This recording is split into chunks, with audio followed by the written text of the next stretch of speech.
నేను చిన్నప్పుడు మా విలేజ్‌లో నేను కొంతమంది పెద్ద మనుషుల దగ్గర విన్న కథ ఇది. అది నాకు నచ్చింది. విన్న తర్వాత మీకు నచ్చితే కామెంట్ పెట్టండి. నచ్చకపోయినా కూడా కామెంట్ పెట్టండి, పర్వాలేదు. అయితే చిన్నప్పుడు నేను విన్న స్టోరీలో చాలా మంచి మెసేజ్ ఉంది అందులో. ఏందంటే ఒక విలేజ్‌లో చాలామంది ప్రజలుంటారు. ఆ ప్రజల్లో అందరూ వాళ్ళకు తెలిసింది, వాళ్ళకు వీలైంది ఏదో ఒక పని చేసుకుంటూ ఉంటారు అందరూ. ఒకళ్ళు కుండలు చేస్తుంటారట, ఒకళ్ళు కుండలు చేస్తారు, ఒకళ్ళు వరి ధాన్యాలు పండిస్తారు, ఇంకొకళ్ళు జొన్నలు, ఇంకొకళ్ళు మొక్కలు, ఇంకొకళ్ళు బట్టలు నేయడం, ఒకళ్ళు వడ్రంకి ఏది తలుపులు దర్వాజాలు లాంటివి చేయడం. ఇలా అందరూ ఏదో ఒక పని చేస్తూ ఎవరికి వాళ్ళ దగ్గర ఉన్న వస్తువుని, వాళ్ళకి అవసరమైన వస్తువు ఎవరి దగ్గర ఉంటుందో వాళ్ళకి ఇచ్చేసి తనకు కావాల్సిన వస్తువును తీసుకోవడం అన్నమాట. ఇది దాదాపు లెసన్లలో కూడా విన్నదే. ఇది ఏంటంటే వస్తు మార్పిడి. వరి ధాన్యాన్ని పండించేవాడు బియ్యం తీసుకెళ్ళి కుండల తయారీ వాళ్ళ దగ్గర ఇస్తే వాడు కుండలు ఇచ్చేసి రైస్ తీసుకునేవాడు. బట్టలు నేసేవాడికి రైస్ ఇస్తే వాడు బట్టలు ఇచ్చేవాడు. ఇలా ఎవరికి వీలైంది, ఎవరికి తెలిసిన పని వాళ్ళు చేసుకుంటూ వాళ్ళ అవసరాలు తీర్చుకుంటూ హ్యాపీగా జీవిస్తున్నారు. ప్రతి ఒక్కళ్ళు ఏదో ఒక పని చేస్తున్నారు. వాళ్ళకి అవసరమైంది కావాలంటే, వాళ్ళ అవసరమైంది తెచ్చుకోవడానికి వాళ్ళ దగ్గర ఏదైతే ఉందో అది ఇచ్చేసి వాళ్ళకి కావాల్సింది తెచ్చుకునేవాళ్ళు. ఇలా ప్రతి ఒక్కరు ఖచ్చితంగా ఏదో ఒక పని నేర్చుకోవాలా, తప్పనిసరిగా. అది ఏదో ఒక పని నేర్చుకొని ఏదో ఒకటి నీ ఇతరులకు అవసరమైంది ఏదో ఒకటి నువ్వు చేస్తే కానీ నీకు కావాల్సినవి కూడా దొరకవు. అలాంటి పరిస్థితి అప్పుడు ఖచ్చితంగా పని చేయాల్సిందే. పని చేయకపోతే నీ దగ్గర ఏది లేకపోతే ఎవరు నీకు ఏది ఇచ్చే పరిస్థితి లేదు అప్పుడు. అలాంటి పరిస్థితుల్లో కూడా ప్రతి ఒక్కరు ఏదో ఒక పని చేసుకొని హ్యాపీగా లైఫ్ని ఎంజాయ్ చేస్తుంటారు. అయితే అందులో ఒక్కడు, వాడికి ఏ పని రాదు. ముఖ్యంగా వానికి బద్ధకం, లేజినెస్. వానికి వరి పండించడం రాదు, వడ్రంగి పనులు అదేంది మన దర్వాజాలు తలుపులు లాంటివి చేయడం, అదే ఇల్లు కట్టడం. అప్పుడు అంత పెద్ద పెద్ద దర్వాజాలు ఏం లేకుండా కానీ మామూలుగా ఇల్లు కట్టే పనులు చేసేవాళ్ళు, కుమ్మరి వాళ్ళు, కుండలు చేసేవాళ్ళు.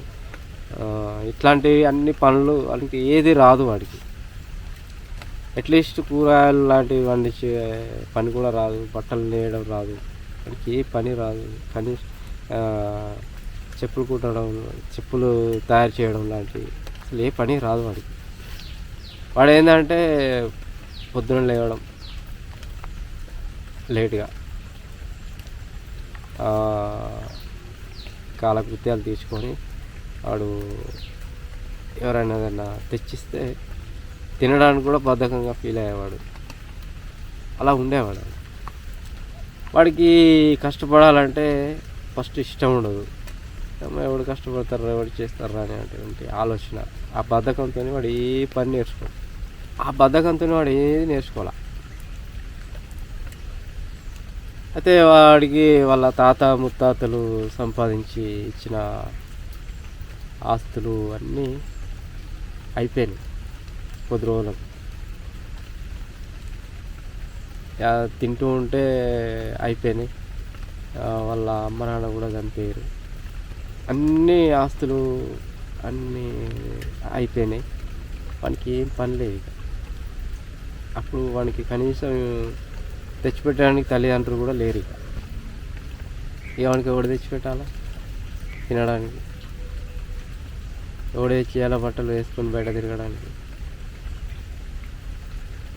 అలా వానికి ఏ అవసరానికి ఇబ్బంది అవుతుంది, ఏ అవసరమైన ఇబ్బంది అవుతుంది. చెప్పులు వేసుకుంటున్నామంటే చెప్పులు బట్టలు లేవు, ఏది లేదు వాడికి ఆ పరిస్థితిలో. అవన్నీ సంపాదించాలంటే ఏం చేయాలని ఆలోచన మొదలెట్టి ఏం చేస్తే ఇవన్నీ నా చేతికి వస్తాయి, ఇవన్నీ సంపాదించగలుగుతానని ఒక ఆలోచన చేసి ఏదో ఒకటి చేయాలి, ఏదో ఒకటి చేయకపోతే నాకు ఈ అవసరాలన్నీ తీరేలా లేవు, ఏం చేయాలని ఆలోచిస్తూ ఇబ్బంది పడుతూ కాలం గడుపుతూ ఉంటాడు. ఒకరోజు సంతలోకి వెళ్తాడు. సంతలోకి వెళ్ళిన తర్వాత వానికి ఒక దృశ్యం కనబడదు. ఏంది అంటే ఒక వ్యక్తి రోడ్డు మీద కనిపించినటువంటి ఒక వస్తువుకు అట్రాక్ట్ అయింది. ఎలా అంటే మెరుస్తుంది, చూడడానికి కొంచెం బాగా అందంగా ఉంది అది వస్తువు. ఆ వస్తువు తీసుకొని ఎంత మంచిగుంది ఎంత మంచిగుంది అని చెప్పేసి మురుసుకుంటూ అందరికీ చూపెడుతూ సంబరపడుతుంటాడు. చూసేవాళ్ళు కూడా ముగ్ధులైపోయి అబ్బాయి మస్తుంది, ముట్టుకుంటే కూడా ఎంత నున్నగా ఉంది, చూడడానికి కూడా రంగు మంచిగా ఉంది అని చెప్పేసి అట్రాక్ట్ అయిపోయి అందరూ ముగ్ధులయ్యి అందరు వచ్చి దాన్నే చూడడం, దాని గురించి విచిత్రంగా మాట్లాడుకోవడం. అబ్బాయి వీడికి దొరికింది అని చెప్పేసి ఒకళ్ళు నాకు ఇయ్యవా అని ఒకళ్ళు అడిగి ఇలా మాట్లాడుకుంటున్నారు. నాకు ఇయ్యరా, నేను దగ్గర పెట్టుకుంటా, నాకు బాగుంది మంచిగా ఉంది, నాకు కావాలి, నాకు ఇయ్యి అని అందరూ వాదులాడుకుంటున్నారు. నాకు ఇయ్యి అని చెప్పేసి అడుగుతూ ఉంటే నేను వాళ్ళకి ఇది నాకే కావాలి, ఇది మంచిగా ఉంది అని చెప్పేసి దగ్గర పెట్టుకున్నాను ఆ వస్తువుని. అదేంటిది అని చెప్పేసి వీడు కూడా పోయి చూసిండు అన్నట్టు. చూస్తే అది ఒకటి కడ్డీ, ఏదో లోహం చూసిండు. అందరు దాని గురించి ఇంట్రెస్ట్ చూపిస్తున్నారు, అది నాకు కావాలని వాదులాడుకుంటారు. నేను ఇది నాకే కావాలి, ఇది మంచిగా ఉంది, పుట్టుకుంటే కూడా నున్నా ఉంది, చూడ్డానికి రంగు ఎంత మంచిగా ఉంది అని చెప్పేసి అనుకుంటా ఉంటే వీడు చూసి అది ఏంటిది అనేది బాగా అబ్జర్వ్ చేసిండు. చూస్తే పసుపు కలర్లో ఉంది, బాగుంది. వీడు కూడా అట్రాక్ట్ అయ్యింది దానికి. మస్తు ఉంది, సూపర్ ఉంది, నాకు ఇస్తాడు, అంతమంది కొట్లాడుతున్నాడు, ఇస్తాడు, నాకేడు ఇస్తాడు అని చెప్పేసి అనుకుంటాడు. అనుకొని ఇక ఓన్లే అని చెప్పేసి అక్కడి నుంచి వెళ్తూ ఉంటే ఆయనకు ఒక థాట్ వస్తుంది. అక్కడ జరిగిన సన్నివేశం అంతా గుర్తొస్తూ ఉంటుంది. అందరూ నాకు కావాలని వాదులాడుకుంటా బతిలాడుకునే సన్నివేశం గుర్తొస్తుంది. వాడు కూడా నేను నాకే కావాలి, మంచిగా ఉంది అని చెప్పేసి దగ్గర పెట్టుకోవడం, అందరూ దాని మీద చూపించిన శ్రద్ధ మనకి కళ్ళలో కనిపిస్తుంది. కనిపించిన తర్వాత మనకు ఒక థాట్ వస్తుంది, ఇలాంటి వస్తువులే నేను సంపాదిస్తే, అందరికి దీని మీద ఇష్టం ఉంది,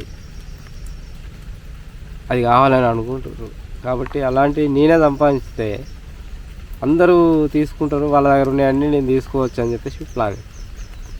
ఎందుకంటే అది నేర్చుకునే పని ఏం లేదు అందులో, అది ఒక వస్తువు ఎక్కడ దొరుకుతుంది, అది ఎక్కడ దొరుకుతుంది ఇంకా ఆడాలని చెప్పేసి ప్లాన్ చేసుకుంటాను. ప్లాన్ చేసుకొని వెతకడం మొదలెడితే వానికి దొరుకుతుంది బంగారం. అది వాడికి అప్పటికి బంగారం అన్నీ ఎవరికి తెలియదు. అది వాడికి దొరికిన చోట ఇదే సేమ్, వాళ్ళందరూ నాకు కావాలని చెప్పేసి బతలాడుకున్న వస్తువు ఇదే, వాడు కూడా అని చెప్పేసి దాచుకున్న వస్తువు ఇదే అని చెప్పేసి ఇక వాడు రోజు పోతుండు, కడ్డీలు పీక్కొస్తుండు, ఒక ఏరియాలో పట్టుకొని వచ్చి ఇక వాడికి ఇంకా మంచిగా కనబడాలి అని ఒక ఐడియా వచ్చింది. ఇంకా మంచిగా కనబడాలని శుద్ధి చేసాడు, కనడం అంటే ఇలాంటివి చేసి పెట్టేసి వానికి అవసరమైనప్పుడు ఎవరైతే అది నాకు కావాలని చెప్పేసి బతలాడిర్రో వాళ్ళ దగ్గరికి పట్టుకొని పోయి చూపించడం మొదలెట్టిండు.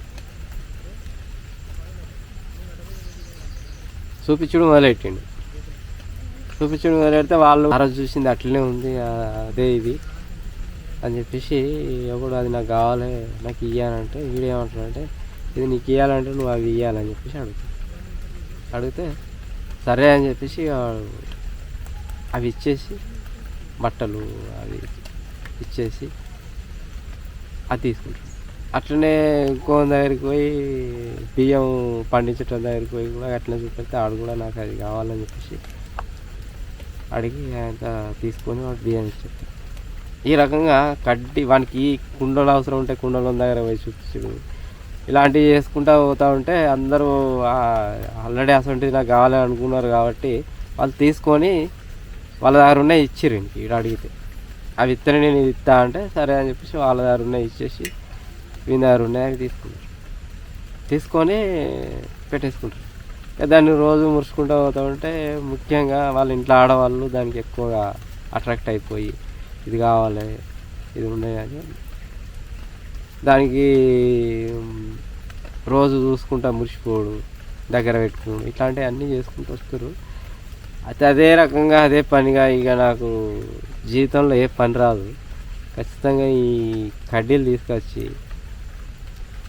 వాళ్ళకి ఇచ్చేస్తే వాళ్ళు చేసిన ఏవైతే వాళ్ళు పండించిన బియ్యం, వాళ్ళు నేసిన బట్టలు, కుండలు అన్నీ నాకు ఇచ్చేసి ఇవి తీసుకుంటారు వాళ్ళే, ఇవి ఇచ్చి అవి తీసుకోవచ్చు అని చెప్పేసి డిసైడ్ అయిపోతారు. ఆ రకంగా ఈ ధనం అనే ఒక విషయం మొదలైంది. ధనంతో వస్తు మార్పిడి విషయం అనేది సందర్భం స్టార్ట్ అయింది. ఇది నాకు కొంతమంది పెద్ద మనుషులు చెప్పినటువంటి స్టోరీ. ఇది అప్పుడు అర్థమైంది నాకు. అంటే ఈ బంగారం కానీ వజ్రాలు కానీ విలువ పెరిగి మార్కెట్లోకి రావడానికి కారణం ఏంటి అంటే ఒక పని లేని వ్యక్తి కొన్ని పరిస్థితుల్లో పాటు ఇబ్బంది పడుతూ వీటి యొక్క మెరుపు అందాన్ని వాడుకొని బతకడం స్టార్ట్ చేశాడు. ఆ రకంగా ఈ వజ్రాలకి బంగారానికి ఆ టైంలో విలువలు పెరిగినాయి. ఆ రకంగా ఇక ఇవ్వడం చేయడం ఆ రకంగా మనిషి ఆలోచనలు ఎట్లా ఉంటాయంటే రకరకాలుగా ఆలోచిస్తుంటాడు. కాబట్టి ఒక వస్తువు చేతికి వస్తే దాన్ని ఏం చేయాలి, ఎట్లా వాడుకోవాలని చేస్తూ ఉంటుంది. అక్రమంగా ఇవన్నీ మొదలైన నగలు ఇవన్నీ మొదలైనవి. డబ్బు కూడా అదే క్రమంగా ఫస్ట్ నయా పైసా, నూటి పైసలు లాంటి కొన్ని పైసలు, రాగి నాణాలు లాంటివన్నీ తయారు చేసుకుంటూ మార్గద్రవ్యంగా వచ్చినాయి అనేది కొంతమంది పెద్ద మనుషులు చెప్పినటువంటి స్టోరీ ఇది. ఇక్కడ వాస్తవానికి ఏంటంటే ఈ బంగారానికి వజ్రాలకు విలువ పెరగడానికి కారణం ఏంటి అంటే ఏం పని రాని వ్యక్తి వల్ల ఈ బంగారానికి వజ్రాలకి విలువ అనేది పెరిగింది. ఎందుకంటే వాడి అవసరం తీర్చుకోవడం కోసం ఎదుటి వాళ్ళ లోపల ఉన్నటువంటి వ్యామోహం, ఇష్టం ఏదైతే ఉందో వాటి మీద వాటిని వాడుకొని వాటిపై ఉన్నటువంటి వాళ్ళ ఇష్టాన్ని వాడుకొని వీటిని ఇచ్చి పని కావాల్సినవి తీసుకొని జీవనాన్ని గడపడం అనేది మొదలెచ్చు. ఆ రకంగా వస్తు మార్పిడితోని జీవించినటువంటి ప్రజలు ఇలాంటి బంగారం, వజ్రాలు ఇస్తూ వాళ్ళకి కావాల్సిన బియ్యం, బట్టలు లాంటివి తీసుకోవడం అనేది మొదలైంది. ఈ రకంగా పైసలు, రాగి నాణ్యాలు ఇవన్నీ మొదలైనవి. ఈ స్టోరీ ఒకప్పుడు అనుభవజ్ఞులు అయినటువంటి కొంతమంది పెద్ద మనుషులు నాకు చిన్నప్పుడు చెప్పినటువంటి స్టోరీ అన్నమాట. బంగారం, వజ్రాలకు విలువ ఎలా పెరిగింది అంటే మనిషి యొక్క ఆలోచన ఏంది అంటే ఒక వస్తువు మెరుస్తూ కనిపించింది అంటే దానికి అట్రాక్ట్ అవ్వడం అనేది మనిషి యొక్క గుణం. ఏ వస్తువైనా కానీ అది చూడడానికి చాలా అందంగా మెరుస్తూ ఒక రకంగా ఆకారం ఉంటే ఖచ్చితంగా దానికి అట్రాక్ట్ అయిపోతాడు. దానికి ఆటోమేటిక్గా మనిషి దృష్టిలో కూడా విలువ అనేది పెరిగిపోతుంది. ఆ కారణంగానే ఈ బంగారం వజ్రాలకు విలువ పెరుగుతూ వచ్చింది. లాస్ట్కి నాణాలు లాంటివి కూడా మారక ద్రవ్యాలుగా వచ్చేసి ఇప్పుడు డబ్బు అనేది చలామణిలో ఉంది అన్నమాట. అంటే బంగారానికి వజ్రానికి మెయిన్ విలువ పెరగడానికి కారణం ఏంటంటే మనిషి యొక్క గుణం. అది ఏ వస్తువు, ఒక బంగారం వజ్రమే కాదు, ఏ వస్తువు అయినా కానీ వాని కళ్ళకి ఒక వస్తువుని మించి ఇంకో వస్తువు ఖచ్చితంగా అందంగా కనిపించింది అంటే డెఫినెట్గా దానికి ఇవ్వాలి ఇస్తాడు మనిషి. అది మనిషి యొక్క నైజం. అందం అంతే, అందానికి ఇచ్చిన విలువ దేనికి ఇవ్వడు మనిషి ఫస్ట్. సో బంగారం అనేది చూడడానికి అందంగా ఉంటుంది, అట్రాక్ట్ చేస్తుంది. వజ్రం అనేది మెరుస్తుంది, చూడడానికి చాలా అందంగా ఉంటుంది. కాబట్టి మనిషి అటువంటి వాటికి ఎక్కువ విలువ ఇస్తాడు.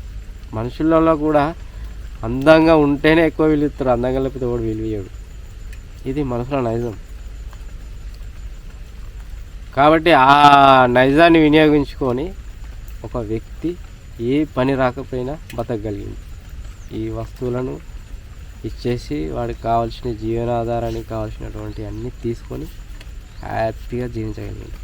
సో ఈ మనుషుల యొక్క నైజం ఏదైతే ఉందో, ఏదైనా అందంగా కనిపిస్తే దానికి అట్రాక్ట్ అయిపోయి దాన్ని సొంతం చేసుకోవాలనేటువంటి ఆలోచన మనుషుల యొక్క నైజం.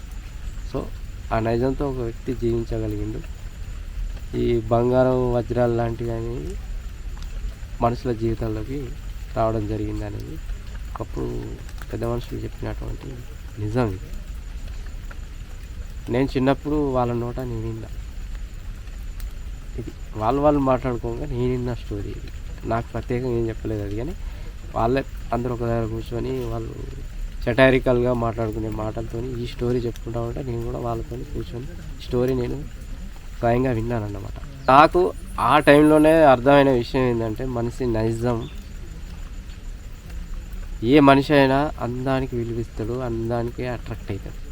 అది మనుషుల విషయంలో కానీ, వస్తువుల విషయంలో కానీ, ఫుడ్ విషయంలో కూడా అందంగా ఉంటేనే తినడానికి ఇష్టపడతాడు. ఆ రకంగా మనిషి యొక్క నైజం ఉంది. కాబట్టి ఈ డబ్బు, ఈ బంగారానికి, వజ్రాలకి, డబ్బుకి, ప్లాటినంకి, వస్తువులకు విలువ అనేది పెరిగిందనమాట. ఈ ఖనిజాలకు విలువ అనేది పెరిగిందనమాట. సో మనిషి యొక్క నైజం ఏంటంటే అందంగా ఉంటే దానికి అట్రాక్ట్ అయిపోతాడు, దాన్ని సొంతం చేసుకోవాలని ఆలోచిస్తాడు అనేది మనిషి యొక్క నైజం. ఇది నేను చిన్నప్పుడు ఎప్పుడో తెలుసుకున్నా, కొంతమంది పెద్ద మనుషుల ద్వారా. సో అదన్నమాట మనిషి నైజం. ఏంటిదంటే అందానికి ఆకర్షితులయ్యే నైజం.